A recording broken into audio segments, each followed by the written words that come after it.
আসসালামু আলাইকুম ভিউয়ার্স, সবাই কেমন আছেন? আশা করি সবাই ভালো আছেন। আমিও আল্লাহর রহমতে ভালো আছি। আজকে আমি কাঁচকলা দিয়ে ইলিশ মাছ দিয়ে রান্না করব। তো একদম সিম্পলভাবে রান্না করব। মাছটা ভেজে নিব আগে। আমি মাছ ভেজে একদম সামান্য ভাজবো, বেশি ভাজবো না।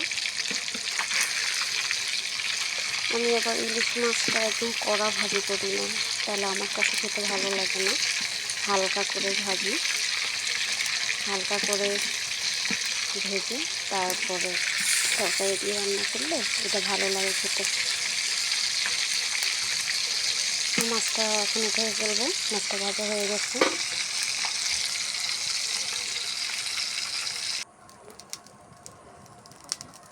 এখন একটা কড়াই দিয়ে তেল দেব। তেলটা একটু গরম হবে। গরম হওয়ার পরে পেঁয়াজ কাঁচামরিচটা দিয়ে দিব।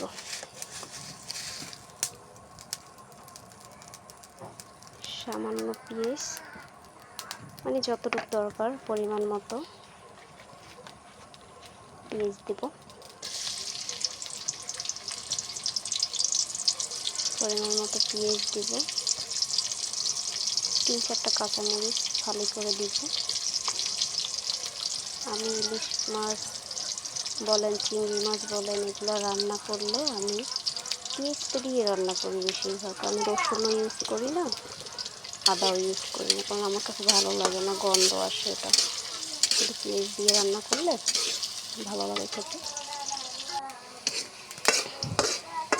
আদা রসুনে ইলিশ মাছ চিংড়ি মাছের স্বাদটা নষ্ট করে আমি মনে করি। আর ভাজবো না, পেঁয়াজ একটু লাল করে ভেজে নিলাম। পানি দিয়ে দিব, বেশি কিছু দিব না। হলুদের গুঁড়া দিব, হলুদের গুঁড়া, মরিচ,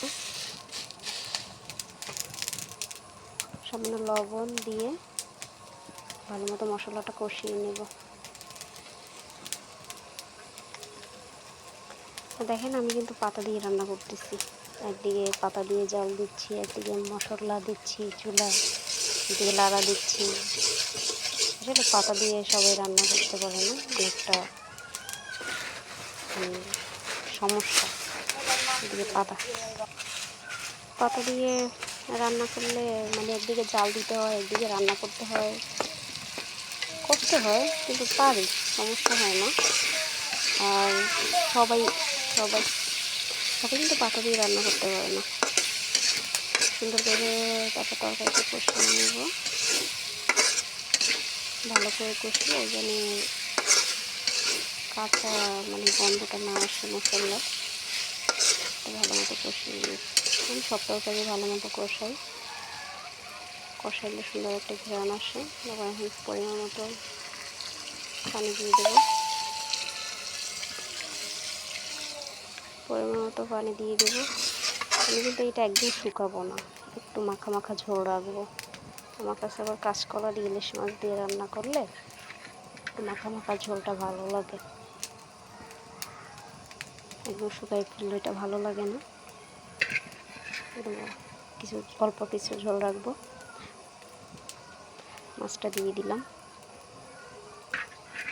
এখন ফাইনাল লুকটা দেখবেন কীরকম হয়েছে রান্না। সবাই একটু কমেন্টস করে জানাবেন। আর সবাই একটা সাবস্ক্রাইব করে দিয়েন। সবাই ভিডিও দেখেন কিন্তু কেউ সাবস্ক্রাইবই করেন না। এই যে ফাইনাল লুকটা দেখেন। সবাই ভালো থাকেন, সুস্থ থাকেন। আল্লাহ হাফেজ।